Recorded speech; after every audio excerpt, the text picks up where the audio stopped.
Hey, what's up you guys? Michael Hammond here. Today we're going to talk about how you can improve your cadence. You've probably heard about cadence and its effect on performance, how you can, get fewer injuries, run faster.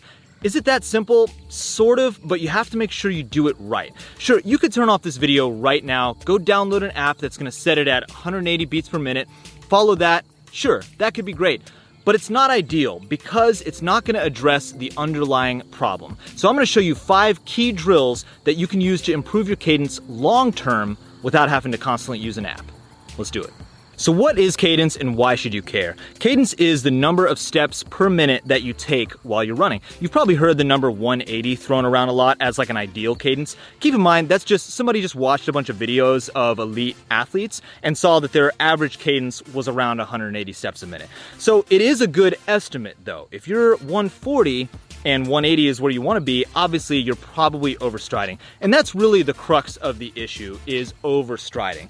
Heel striking, that's part of it, but it's mostly you want your foot strike to be as close underneath your center of mass as possible. Your center of mass being like, even with like your hip. The problem when you overstride, when you have like a really low cadence, is that your foot strike, this is obviously exaggerated, but is somewhere way out here. The problem with that is that it's like you're tapping on the brake every single step that you take. Instead of all your momentum, your energy going this way, you've got a little bit coming back this way every single step, which is obviously not what we want. So before we get into the drills, you need to find your current cadence. You need to know where you're at right now so you have a baseline on which you can improve. If you have a device or a watch that actually tracks your cadence, awesome. Go look at some of your runs and see like where your average cadence has been at. If you don't, that's fine. Go out on a run, just time a minute. Time a minute, count your steps. If you want to count on one foot and then double it, that's fine, whatever works best for you. See where your cadence is at, and then like 5-10 minutes later on the run, time another minute, see if you can get it a little bit closer to 180. That way you can just see how it feels. But either way, you want to make sure you have that baseline before you get into the exercises, before you know what you can improve on. So our first exercise is something called falling strides. If you've ever done strides, strides are essentially like roughly 15 seconds or almost 100 meters at like 85 to 90% intensity. So it's not all out, it's not an all out sprint, but it is a pretty good effort really focusing on your mechanics.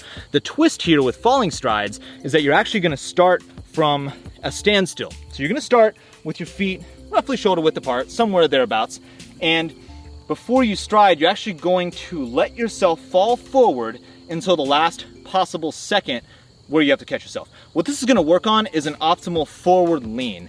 What we want is we want an optimal forward lean from our ankles, not from our hips necessarily, and not like just hunching over the shoulders. We want that lean to come from our ankles. So you're gonna fall forward until the last possible second where you have to catch yourself and then stride out. On that third or fourth stride, you're gonna have found your optimal forward lean, and that will help kind of reinforce in your mind that optimal forward lean. Falling strides.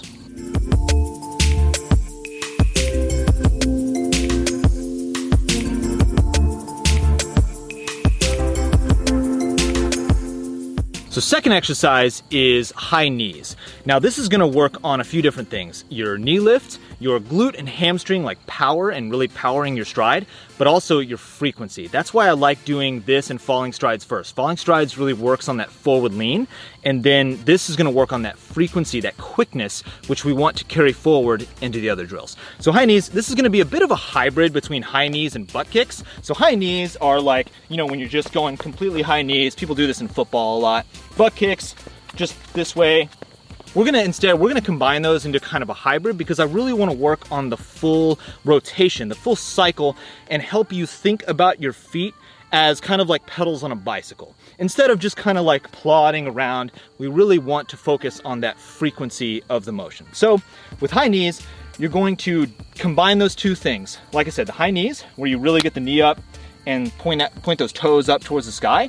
And then when you come down, you're really gonna get that heel up into the butt. I'll do it with this foot so you can see it. So you're gonna bring the knee up. When you come down, really bring that heel up to the butt and cycle it forward. You don't wanna move forward very quickly. I'm not trying to get to the finish line as quickly as possible. I'm just trying to move quickly within the motion. I'm really thinking quick frequency. So this is high knees.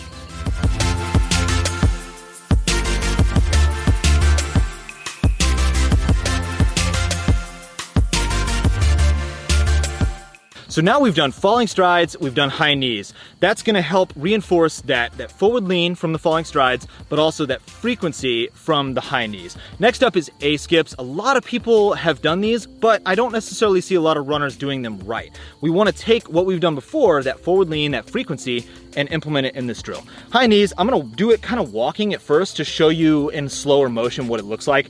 Essentially, you're just lifting the knee up, lifting that toe up. You really want those toes dorsiflex. We don't want that toe pointed out like that. We want it pointed towards the sky. Bringing it back down, knee up, toe up. This is slow, this is walking. You'll see what it looks like in motion here in a second, but that's essentially what it's gonna look like. The difference is we're gonna add like a frequency to it. So you're gonna tap each foot on the ground twice. I know that sounds confusing right now, but when you're going forward, 1, 2, 1, 2, 1, 2, 1, 2, 1, 2. The way you want to think about it, I like that 1, 2 at first when you're getting started to make sure you really know that each foot taps the ground once, twice, 1, 2, 1, 2. But eventually, what I want you to start thinking about is knee up, toe up, knee up, toe up. So knee up, toe up, knee up, toe up, knee up, toe up. Because I really want that knee to get up to the point where that thigh is parallel with the ground, and I want that toe really pointed up. The other thing to think about, keep that forward lean, keep that frequency going when you're moving forward. Don't try to get to the finish line as fast as possible. Just move quickly within the drill. So this is A skips.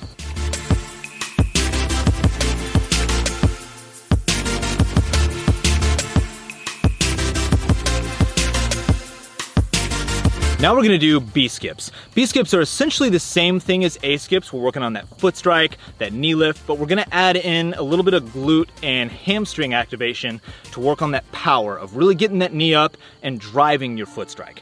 So B skips, essentially the same exact thing as A skips. We're getting that knee up and toe up, except at the end of it, we're gonna put our foot out, and then as we're coming forward, we're gonna kind of paw the ground back into that cycle, okay? So I'm bringing the knee up, then, instead of just coming straight back down like I did in A skips, I'm putting that foot out, pawing the ground like that. B skips.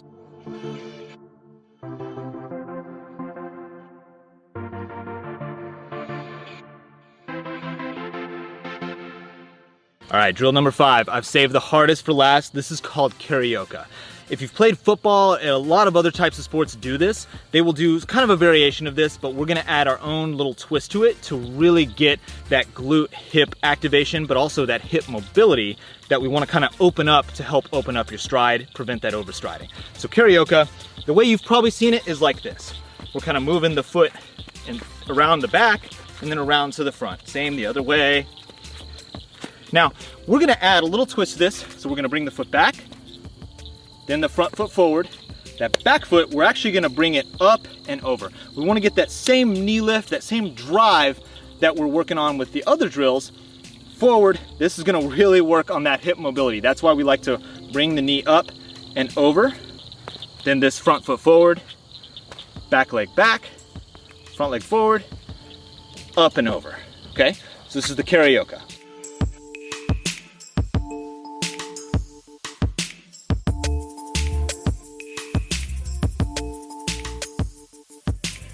Now, how do you implement these? Sorry, I'm actually a little out of breath from showing you guys these. How do you implement these drills? What I want you to start with is no more than twice a week at first as you're getting started. You don't want to do these every single day because you don't want to just go through the motions. You really want to have some intensity and some focus each time you do these drills. That's why we don't really want to do them that often.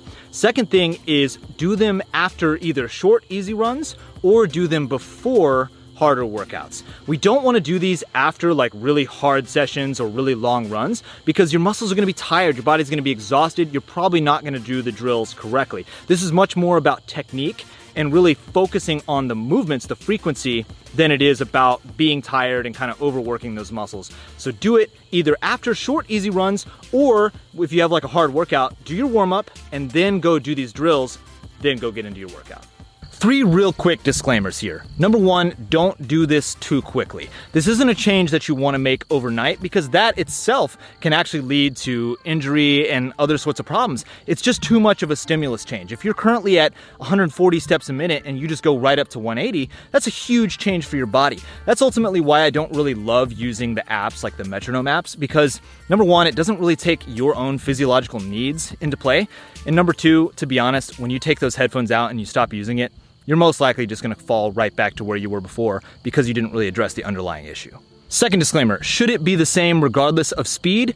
No. I've heard this said a lot. This is a very common sentiment in the running world, is that your cadence should be 180 or whatever your optimum is, no matter what your speed is.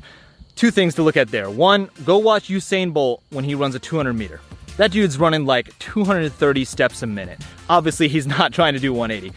The other thing is, if you normally run like 8, 9, 10 minute pace or so for your easy runs, go try to run like 13 or 14 minute mile pace and keep 180 steps a minute. It's gonna feel extremely weird, super awkward, and not ideal. So it's not the same regardless of speed. And number 3, this is the biggest one. If it ain't broke, don't fix it. If you're running really well, if you're feeling great, you're not getting injured, you're running big personal bests, don't try to change anything. If that's going really well for you, don't change it. Just because you think that there's some optimum cadence that maybe you're not at, don't feel like you have to change it. This is ultimately why I like doing stuff like drills and really addressing the underlying issue rather than just using an app or a metronome, because regardless of where you're at right now, this stuff is gonna help you no matter what.